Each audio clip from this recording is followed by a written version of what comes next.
நண்பர்கள் அனைவருக்கும் வணக்கம். வெல்கம் டு மை சேனல் தென்றல் பாரதி ஃபோட்டோகிராஃபி.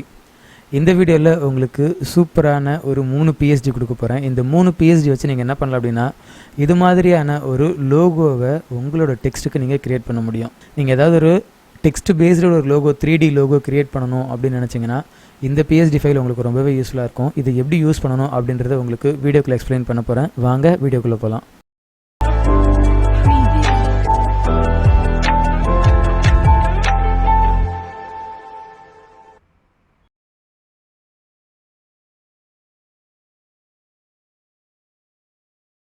வீடியோக்கு கீழே இருக்க டிஸ்கிரிப்ஷன் கிளிக் பண்ணுங்கள். அங்கே கிளிக் பண்ணிங்கன்னா இது மாதிரி நம்மளோட சைட்டோட லிங்க் ஓப்பன் ஆகும். இந்த சைட்டில் உங்களுக்கு எந்த லோகோ வேணுமோ அந்த லோகோ கீழே வந்து பார்த்தீங்கன்னா டவுன்லோடு அந்த லிங்க் இருக்குது. இந்த லிங்க்கை கிளிக் பண்ணி நீங்கள் டவுன்லோட் பண்ணிக்கோங்க. டவுன்லோட் பண்ணதுக்கப்புறம் அதை எக்ஸ்ட்ராக்ட் பண்ணுறதுக்கு பாஸ்வேர்டு என்ன அப்படின்றது கீழே சொல்லியிருக்கேன். இந்த பாஸ்வேர்டை இன்புட் பண்ணி இந்த ஃபைலை நீங்கள் எக்ஸ்ட்ராக்ட் பண்ணிக்கோங்க. எக்ஸ்ட்ராக்ட் பண்ண ஃபைலை உங்களோட ஃபோட்டோஷாப்பில் ஓப்பன் பண்ணுங்கள். அந்த PSDயில் உங்களுக்கு தேவையான விஷயத்தை நீங்கள் சேஞ்ச் பண்ணிக்கலாம். இப்போது இதுதான் நான் செலக்ட் பண்ணியிருக்கிற PSD. இதில் வந்து பார்த்தீங்கன்னா லேயர் பேனல் ஓப்பன் பண்ணிக்கோங்க. அதில் யுவர் லோகோ ஹியர்னு இருக்கு இல்லைங்களா, அதை டபுள் கிளிக் பண்ணுங்கள். இந்த ஸ்மார்ட் ஆப்ஜெக்ட் ஃபார்மேட் உங்களுக்கு தனியாக ஓப்பன் ஆகும். இதில் போயிட்டு நீங்கள் தேவையான டெக்ஸ்ட்டை நீங்கள் ஆட் பண்ண போகிறீங்க. இப்போதைக்கு நான் வந்து பாரதி அப்படின்னு நான் வந்து ஆட் பண்ணுறேன். ஆட் பண்ணிவிட்டு ஜஸ்ட் Ctrl+S அப்படின்னு கொடுக்குறேன். இப்போ இது எனக்கு மெயின் டாக்குமெண்ட்டில் ஆட்டோமேட்டிக்காக அப்டேட் ஆகிடும். இந்த மாதிரி லாஸ்ட் வீடியோவில் ஒரு நண்பர் ஒருத்தர் கேட்டிருந்தாரு, எனக்கு வந்து தமிழ் ஃபாண்ட்டுக்கு இந்த மாதிரி கிரியேட் பண்ண முடியுமா அப்படின்னு கேட்டிருந்தாரு. கண்டிப்பாக நீங்கள் கிரியேட் பண்ணலாம்.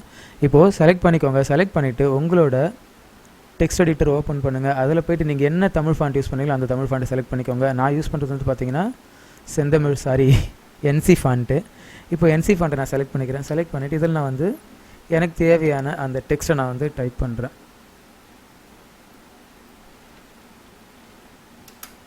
இப்போ கொஞ்சம் லைட்டாக இதை மேலே இப்படி எடுத்துக்கலாம்.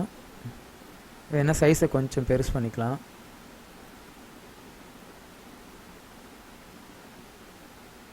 இப்போ இதில் நான் இன்னொரு கண்டென்ட் நான் ஆட் பண்ணலாம் அப்படின்னு நினைக்கிறேன்.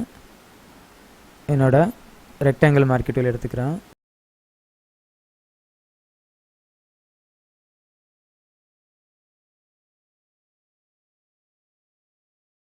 இந்த லேயர் வந்து என்னோட டெக்ஸ்ட்டுக்கு கீழே இருக்கவே நான் வந்து கீழே எப்படி ட்ராக் பண்ணிக்கிறேன். ட்ராக் பண்ணிவிட்டு மேலே டெக்ஸ்ட் லேயரை செலக்ட் பண்ணுறேன். இந்த டெக்ஸ்ட் லேயருக்கு ஒரு ஸ்ட்ரோக் ஆட் பண்ணலாம் அப்படின்னு நினைக்கிறேன். ஏன்னா அந்த பாட்டமுக்கும் இதுக்கும் கொஞ்சம் வித்தியாசம் வேணும். அதனால் Ctrl+Alt+K ஒயிட்டே கொடுத்துக்கலாம். ஒயிட்டு கொடுத்து நான் இன்சைட் கொடுக்குறேன். ஒரு 4 பிக்சல் 6 பிக்சல் நான் வச்சுக்கிறேன். சரி, அவுட் சைட் செலக்ட் பண்ணிக்கலாம். இப்போ டெக்ஸ்ட்டை கொஞ்சம் லைட்டாக அப் பண்ணிக்கிறேன். Ctrl+S. இது நமக்கு எப்படி வருது அப்படின்னு பார்க்கலாம்.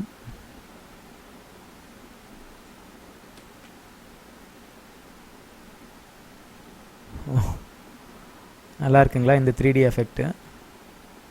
உங்களுக்கு இந்த எஃபெக்ட் பிடிச்சிருக்கா அப்படின்னு பாருங்கள். இல்லை அப்படின்னா இன்னமும் நிறைய மெத்தட்ஸ் இருக்குது. அதை யூஸ் பண்ணி நீங்கள் வேறு மாதிரியான எஃபெக்ட்டை நீங்கள் கொண்டு வரலாம். இதை மாதிரி இங்கிலீஷ் ஃபாண்ட், தமிழ் ஃபாண்ட், எந்த ஃபாண்ட் வேணால் நீங்கள் ஆட் பண்ணுங்கள். எந்த டெக்ஸ்ட் வேணால் நீங்கள் ஆட் பண்ணுங்கள். இது மாதிரி எக்ஸ்ட்ரா லேயர் ஸ்டைல் நீங்கள் ஆட் பண்ணுங்கள். அதே மாதிரி நீங்கள் என்ன கலர் கொடுக்கணும் அந்த கலரில் தான் உங்களுக்கு வந்து இந்த எஃபெக்ட் வந்து கிடைக்கும். இப்போ எக்ஸாம்பிளுக்கு மறுபடியும் நான் ஓப்பன் பண்ணுறேன். இப்போ இந்த டெக்ஸ்ட்டோட கலர் நம்ம சேஞ்ச் பண்ணலாம். நான் வந்து கிரேக்கு பதிலாக நான் என்ன பண்ணுறேன், ரெட் கலர் கொடுக்குறேன். கொடுத்துட்டு நான் Ctrl+S கொடுக்குறேன். சேவ் ஆகுது என்னோடய டாக்குமெண்ட்டு. இப்போ நான் க்ளோஸ் பண்ணிக்கிறேன்.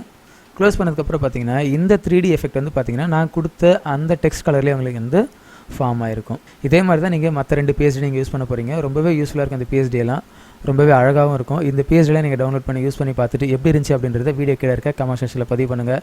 அப்படி இல்லை அப்படின்னா இந்த போஸ்ட்டு கீழே உங்களுக்கு வந்து கமெண்ட் செக்ஷன் இருக்குது. இங்கே நீங்கள் உங்களுக்கு தேவையான கமெண்ட்ஸ் நீங்கள் ஆட் பண்ணலாம்.